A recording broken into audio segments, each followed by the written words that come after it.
My boyfriend crashed my car without telling me, and when I questioned him, he chose to lie to my face and is ducking my calls. So, is this enough for me to break up with him?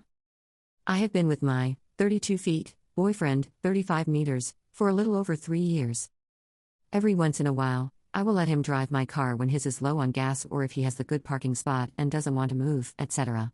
A couple of weeks ago, I got a call from my insurance company letting me know they needed a statement about an accident. What? After a solid 45 minutes of adamantly proclaiming this lady was full of it and that there was no accident, the insurance rep said, "Well, we have a report that boyfriend's name was in an accident in a parking lot on this date, claiming he was driving his girlfriend's car." Oh. I call my boyfriend, and he denies up and down that there was no accident. I explain the call I received, and he replies with, "Oh yeah, I forgot about that." Apparently, he had been dodging calls for over a month and did not tell me any of this was going on. There was no damage to my car, so there was no reason for me to think anything had happened. So, yesterday, I was trying to work out details with the insurance company and get him to make a statement, but it's impossible. He stopped responding to my texts about the situation, so I call him. He declines the call. I call him again. He declines it. He texts me, "I'm with my parents." "Okay, but this is a serious situation, and I need to speak with you about it, can you please answer? I don't want to fight with you in front of my parents. This isn't a fight, I need details about the accident from you." He won't take my call. So, I sent him kind of a crappy text, something along the lines of, "You can't even show me the respect to take my call about something serious? This isn't even a real relationship to you." Silence. Finally, after about 2 hours of radio silence, and me being very, very upset, I call again. Him, "I don't have the energy to do this with you right now. I'm painting. I don't want to talk." Me, "What about my feelings? What about me?" Him, scoff, "What about you?" And hangs up. I haven't heard from him since. I know he is waiting for me to break down and contact him, as that has historically been the case. I need some help drafting my response to this situation. I am frozen in shock and pain and am at a loss on what the next step is. Update 1. It is 12:15 p.m. my time, and still not a word from this fool. He gives no damns? I am done. Update 2. So, he contacted me.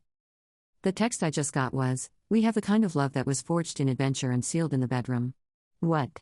Not mention of the accident or the fight? How do I even respond to this? Comments. Comment 1. I don't see how this is our problem if it was your car. Well, we found where he gets it from. Response. Seriously.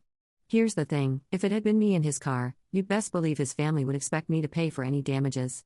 And they have stupid money. Comment 2. Holly poopballs. This is crazy. And his mom, I guess you don't have to wonder how he ended up like this. Best of luck to you, and in the immortal words of my late father, better alone than with an asshole.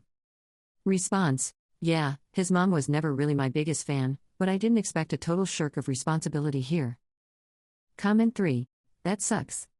I mean, it's baffling that he can't just own up to a fender bender. They're pretty common and, while a small hassle, ultimately not a big deal. On the plus side, you've obviously dodged a huge bullet. Response. On the real. Something that would have taken up 30 minutes of my life has now ended a relationship and resulted in a lawsuit because this mofo can't face reality. Update 3. You guys? I can't. First of all, I want to say a huge thank you for the responses I received. It is below for your reference in case you missed the comedic crap show that is this recent life experience. I was straight up blown away by the support, suggestions, and compassion I was shown by total strangers. Some of y'all had me dying laughing in one of the crappiest times of my adult life. A very kind gentleman from Scotland even offered to pay for my daughter and me to go out to a nice meal together because he noticed in the thread that I mentioned I was a single mom. You guys are the best. So, I know most of you said to ghost him, but I just couldn't.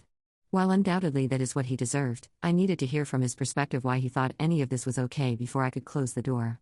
And honestly, I'm glad I did because it solidified for me that this relationship was an excellent learning experience, that I had done my learning, and it was time to move the F on. His avoidance of the situation was explained by his thinking it wasn't that big of a deal. He said that he didn't understand why this lady was making such a big fuss about her bumper and that I was unreasonably upset about it, so he didn't want to talk about it until I had calmed down.